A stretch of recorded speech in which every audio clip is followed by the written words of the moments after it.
Hello guys, welcome to my channel. അപ്പോൾ ഇന്നത്തെ ഒരു ചെറിയ വ്ലോഗാണ് എൻ്റെത്.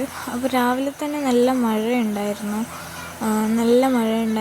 നിർത്താതെ മഴ. രാവിലെ തന്നെ ഒരു കുറേ സമയം ഉണ്ടായിരുന്നു. പിന്നെ ഞാൻ ദോശ ഉണ്ടാക്കി.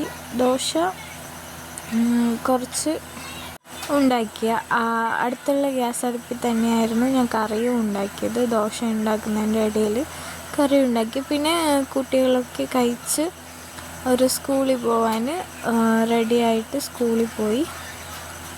രണ്ടുപേരും കുറച്ച് നടന്നിട്ട് മുകളിൽ നിന്നാണ് വാനിൽ പോകുന്നത്. അപ്പോൾ രണ്ടുപേരും ഓരോന്ന് സംസാരിച്ച് ഓരോന്ന് ഷെയർ ചെയ്ത് പോകുന്നതാണ്. അപ്പോൾ അവർ പോയാൽ പിന്നെ വീടൊക്കെ ഉറങ്ങാണ്. അവരുണ്ടെങ്കിൽ നിറയെ ശബ്ദം, അവരില്ലെങ്കിൽ വീടൊരു ഉറങ്ങുകയാണ്.